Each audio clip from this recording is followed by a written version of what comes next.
Perkenalkan, nama saya Indasari Ramunggunambuni dengan NIM 18150035 dari kelas A151.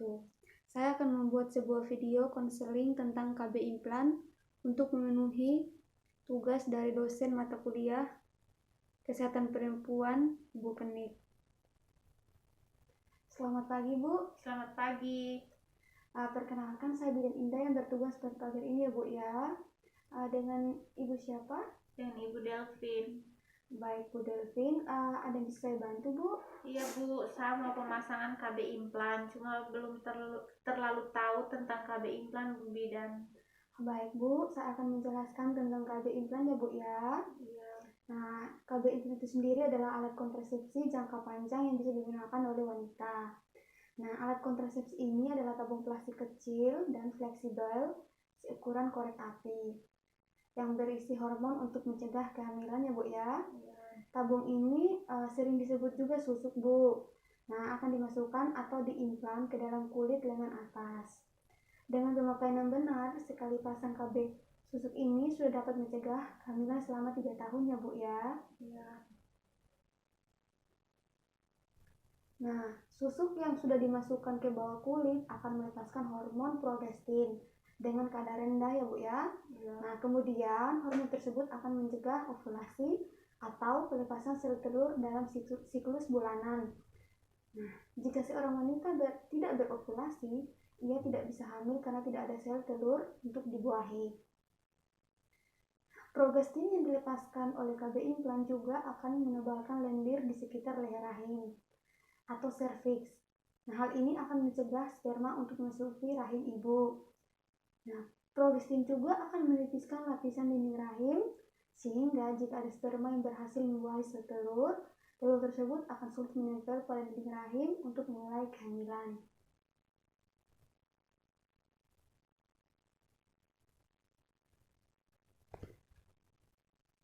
Nah, Ibu, KB susuk adalah metode kontrasepsi yang sangat efektif untuk mencegah kehamilan ya, Bu ya.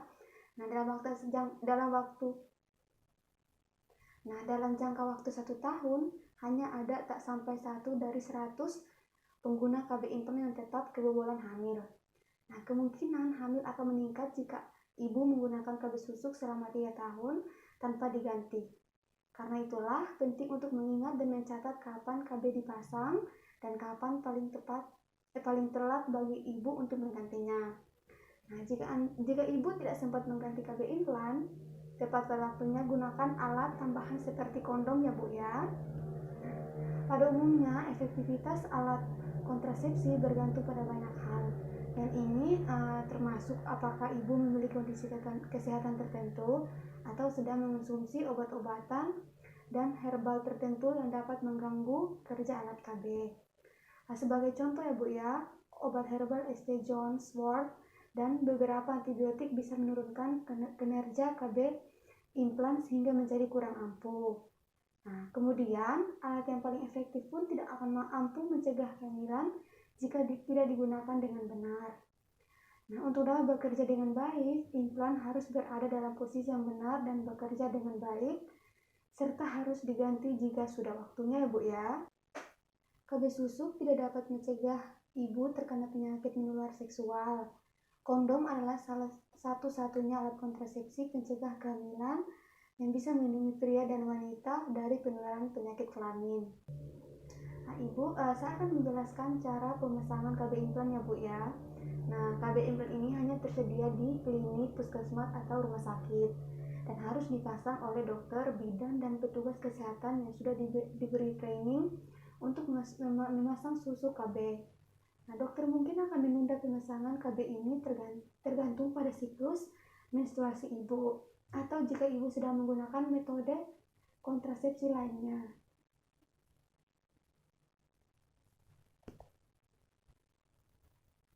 Proses pemasangan KB ini akan dimulai dengan memberi obat bius pada bagian lengan yang akan dimasukkan KB atau susuk ya, Bu ya.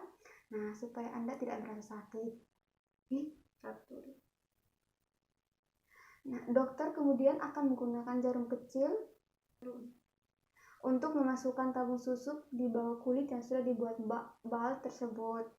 Nah, Keseluruhan prosesnya hanya berlangsung beberapa menit saja ya Bu ya. Iya. Nah, setelah susu dipasang, nanti ibu dianjurkan untuk tidak mengangkat barang berat dulu selama beberapa hari. Nah, ibu harus kembali datang ke dokter atau klinik atau puskesmas untuk mengganti susu dengan yang baru setelah 3 tahun atau sesuai dengan anjuran dokter. Nah, saat sudah lewat masanya, KB implan akan berhenti berfungsi dan tidak lagi melindungi ibu dari kehamilan. Nah, untuk menyeluruhkan KB implan, kulit ibu akan dibius lagi, kemudian dibuat sayatan kecil untuk menarik keluar susu atau KB tersebut.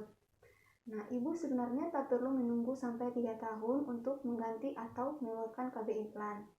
Sehingga kapanpun ibu ingin melepasnya, ini bisa dilakukan. Namun ibu harus ingat ya, jangan pernah mencoba untuk melepas KB susuk ini sendiri. Prosedur ini harus dilakukan oleh tenaga medis yang profesional ya Bu ya.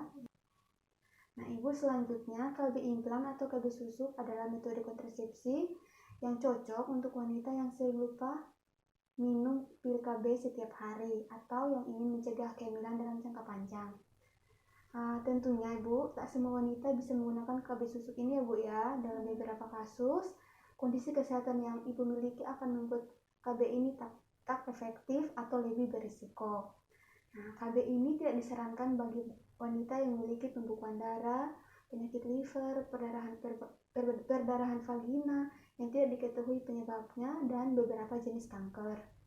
Nah, Ibu juga perlu konsultasi dulu pada dokter kalau mau memasang KB implan, namun memiliki salah satu penyakit berikut, yaitu diabetes, sakit kepala migrain, depresi, kolesterol tinggi, tekanan darah tinggi, atau hipertensi, masalah kandung empedu, kejang-kejang, penyakit ginjal, dan penyakit lainnya termasuk alergi ya Bu ya. Iya. Jika ibu sedang hamil atau curiga ibu sedang hamil, ibu tidak boleh pasang KB susuk ini ya Bu ya. Ibu, sekarang saya akan menjelaskan tentang efek samping dari KB implan ya Bu ya. Nah, yang pertama itu haid menjadi tidak teratur atau tidak haid sama sekali ya Bu ya. Terus yang kedua, darah haid menjadi lebih banyak atau malah menjadi lebih sedikit. Yang ketiga, flek atau bercak darah yang keluar saat sedang tidak haid.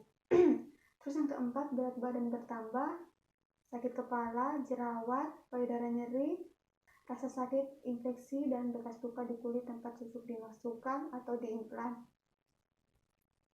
Yang terakhir adalah depresi ya Bu ya. Tapi Ibu jangan khawatir, tidak semua pengguna KB implan akan mengalami efek samping. Bahkan efek samping ini biasanya akan membaik dan lama-lama menghilang seiring waktu. Namun jika ibu seorang perokok, risiko ibu mengalami efek samping akan meningkat. Inilah alasan dokter sering menyarankan pada wanita pengguna KB susuk untuk berhenti merokok ya Bu ya. Nah Ibu, selanjutnya saya akan menjelaskan tentang keuntungan dan kerugian dari KB implan ya Bu ya. Nah yang pertama itu ada keuntungan. Keuntungan yang pertama itu ada daya guna tinggi.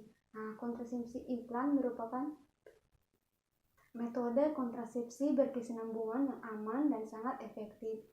Nah, efektivitas penggunaan implan sangat mendekati efektivitas teoretis. Efektivitas 0,2 sampai dengan 1 kehamilan per 100 perempuan. Nah, yang kedua itu Bu, perlindungan jangka panjang sampai 5 tahun ya Bu ya. Iya. Nah, terus yang ketiga ada pengembalian kesuburan yang cepat. Yang keempat, tidak memerlukan pemeriksaan dalam. Implan diinsersikan pada bagian subdermal di bagian dalam lengan atas. Terus yang selanjutnya, bebas dari pengaruh estrogen. Tidak mengandung hormon estrogen. Kontrasepsi implan mengandung hormon progestin dosis rendah. Wanita dengan kontraindikasi hormon estrogen sangat tepat dalam penggunaan kontrasepsi implan ya Bu ya. Yang selanjutnya, tidak mengganggu kegiatan senggama. Kontrasepsi implan tidak mengganggu kegiatan senggama karena diinsersikan pada bagian subdermal di bagian dalam lengan atas ya Bu ya. Terus selanjutnya, tidak mengganggu ASI.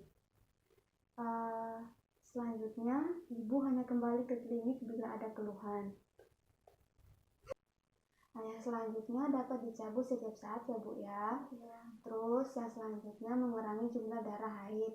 Nah, yang terakhir itu mengurangi atau memperbaiki anemia ya Bu ya. Nah, selanjutnya saya akan menjelaskan tentang kerugian KB implan ya Bu ya. Yang pertama itu ada nyeri kepala, terus yang kedua ada peningkatan berat badan, yang ketiga ada jerawat, yang keempat perubahan perasaan atau mood atau kegelisahan nervous ya Bu ya. Terus selanjutnya membutuhkan tindak pembedahan minor untuk insersi dan pencabutan. Yang selanjutnya tidak memberikan efek protektif terhadap infeksi menular seksual termasuk AIDS. Selanjutnya ibu tidak dapat menghentikan sendiri pemakaian alat kontrasepsi ini ya Bu ya. Selanjutnya efektivitas menurun bila menggunakan obat-obat tuberkulosis, rifampicin atau obat epilepsi, phenytoin dan barbiturat. Nah, terakhir insiden kehamilan ektopik sedikit lebih tinggi ya Bu ya. Ibu, dari hasil tindakan yang sudah kita lakukan, apakah terasa sakit Bu? Tidak, Bu.